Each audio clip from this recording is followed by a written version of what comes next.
सभी प्यारे छात्रों का एक बार फिर से स्वागत है और आगे बढ़ते हुए अध्याय 3 में अब हम प्रश्नावली 3.2 का प्रश्न क्रमांक 1 का ये दूसरा सवाल हल करना सीखेंगे। तो चलिए फिर शुरुआत करते हैं। कॉपी पेन लेकर बैठ जाओ। प्रतिस्थापन विधि से हल करना है। तो सबसे पहले हम लिखते हैं दिए गए समीकरण युग्म या दिए गए रैखिक समीकरण युग्म। तो इस तरीके से लिखा। अब इसके बाद आपको क्या करना है कि पहला समीकरण लिखा सबसे पहले s माइनस टी, अब बराबर में कितना दिया गया है 3। तो ये तो सीधा है समीकरण, तो इसे हम समीकरण 1 बना लेंगे। लेकिन जो दूसरा समीकरण दिया गया है लिखेंगे तथा जो दूसरा समीकरण है उसको जरा गौर से देखो। इसमें लिखा है s/2, फिर आगे लिखा है प्लस t/2 और बराबर क्या है 6। तो ये जो समीकरण है एक सीधी लाइन में नहीं है, ये बटे वाली संख्या बीच बीच में है। जैसे ये है तो इसको हम समीकरण 2 नहीं बनाएंगे। कब तक नहीं बनाएंगे? जब तक ये बिल्कुल सीधी लाइन में ना हो। तो यहाँ पे दोनों के बटे 2 नहीं हो सकता, थोड़ा सा देखना पड़ेगा। हाँ, तो मेरा सही यहाँ पे शक निकला, ये s/3 है। तो आप सुधार लेना इसको, ठीक है, बुक में देख लेना। चलिए, अब कई बच्चे कमेंट करेंगे, लेकिन अगर जो बच्चे पूरा वीडियो देखेंगे वो कमेंट नहीं करेंगे। तो यहाँ पे भी मैं लिख लेता हूँ कि यहाँ पे भी क्या होगा, s/3 हो जाएगा। अब देखो, हमें ये 3 बटे का हटाना है और ये 2 बटे का हटाना है। क्यों? क्योंकि हमें सीधी लाइन में समीकरण चाहिए, हमें बटे में कुछ नहीं चाहिए। तो जो चीज हटानी है उसी के एलसीएम से गुणा कर देना होता है। जो यहाँ पे 3 है और यहाँ पे 2 है, 3 और 2 दोनों का लघुत्तम कितना होता है? 6 होता है। 3 और 2 दोनों का एलसीएम कितना आएगा? 6 आएगा। कैसे पता चला? देखो मैं बता देता हूँ। यहाँ पे 3 लिखा, कॉमा यहाँ पे 6 लिखा, सॉरी यहाँ पे देखिए मैं दोबारा बताऊँ।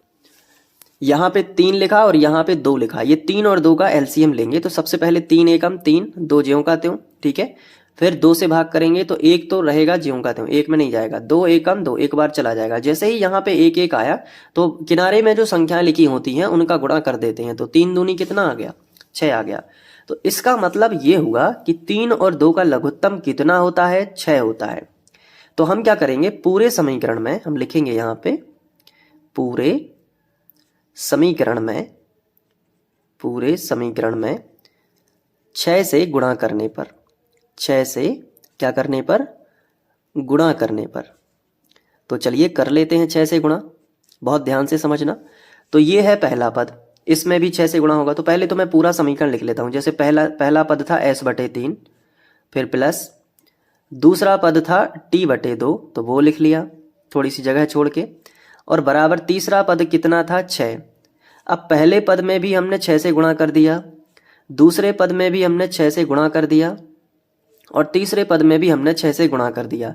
तो हो गया पूरे समीकरण में 6 से गुणा। अब इसके बाद क्या करना है, देखो 3 से 6 कट रहे हैं ना, 3 दूनी 6, 2 बार में कट गए। यहाँ देखो 2 से 6 कट गए, 2 तिया 6, 3 बार में कट गए, और यहाँ पे गुणा हो जाएगा।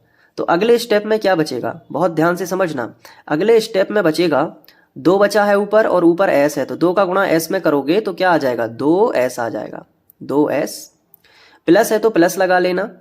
फिर 3 का t में करोगे तो कितना आ जाएगा? 3t आ जाएगा।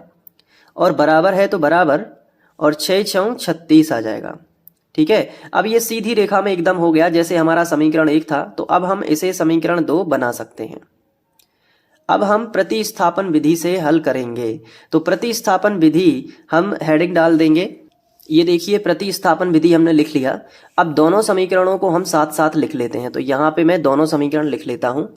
पहला समीकरण है s-t, देखिए मैंने ऊपर से लिखा है s-t बराबर 3, और इसको मैं समीकरण 1 बना देता हूँ। और ये जो दूसरा समीकरण है इसको लिख लेता हूँ 2s प्लस 3t बराबर कितना हो जाएगा? 36 हो जाएगा। इसे बना देना समीकरण 2, ठीक है। अब हम प्रतिस्थापन विधि क्या कहती है कि शुरुआत करो समीकरण 1 से। तो हम यहाँ पे बिल्कुल वैसा करेंगे और लिखेंगे समीकरण 1 से। अब पूरा समीकरण 1 लिख लेते हैं, s-t बराबर 3, ठीक है। अब चूंकि ये s और t में सवाल दिया गया है तो s और t के ही मान हमें मिलेंगे। अगर x y में सवाल होता तो हमें मान मिलते x का और y का। देखो क्या करना है इसमें, हमें यहां से s का मान निकालना है। तो t का पक्षांतर कर देंगे, तो s टी का करना है पक्षांतर, जैसे बाई वाले पद का पक्षांतर करते थे ना, वैसे टी वाले पद का पक्षांतर करेंगे। तो एस तो यहीं पे रह जाएगा और टी को अब नहीं लिखेंगे, बराबर 3 लिख देंगे। जिसका पक्षांतर करना है उसको छोड़ के बाकी जितना है पूरा लिख देंगे। अब ये देखो माइनस का टी इस तरफ प्लस का टी लिख देंगे। ये समझ आया ना कि माइनस का टी इस तरफ पहुंच गया तो प्लस का टी हो गया। अब इसको हम समीकरण 3 बना देंगे, क्योंकि एस अकेला है तो समीकरण 3 हम बना सकते हैं। अगर एस के आसपास अगर कोई संख्या 4 5 होती तो गुणा वाली संख्या बटे में लेके आते, लेकिन नहीं है तो यही समीकरण 3 हो जाएगा। अब एस का मान कितना है 3 प्लस टी, ये एस का मान है 3 प्लस टी, तो एस का पूरा मान समीकरण 2 में रखना है। तो आगे लिखेंगे एस का मान कहां रखने पर, समीकरण 2 में रखने पर। तो लिख देंगे कि समीकरण 2 में रखने पर। चलिए समीकरण 2 ये है, 2 लिखा है तो 2 लिख लिया, लेकिन एस लिखा है तो एस की जगह पे हमने क्या लिख लिया 3 प्लस टी, तो 3 प्लस टी, और प्लस में कितना है 3 टी, तो प्लस में लिख लिया कितना है 3 टी, और बराबर कितना है 36, तो बराबर 36 लिख लिया। मतलब 2 लिखा है तो 2 लिख लिया, और s की जगह पे हमने क्या लिखा, s का पूरा मान जो कि था 3 प्लस टी, तो हमने यहाँ पे रख दिया, और फिर प्लस लगा है तो प्लस, 3 टी लिखा है तो 3 टी, बराबर है तो बराबर, और 36 है तो 36।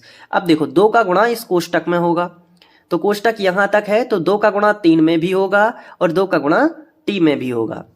तो 2 तिया 6, फिर प्लस है तो प्लस लगा लो, फिर 2 का टी में करो, 2 का टी में करोगे तो कितना आएगा 2 टी, और प्लस कितना है 3 टी, तो 3 टी कर लिया, और बराबर कितना है 36, तो बराबर कर लिया 36।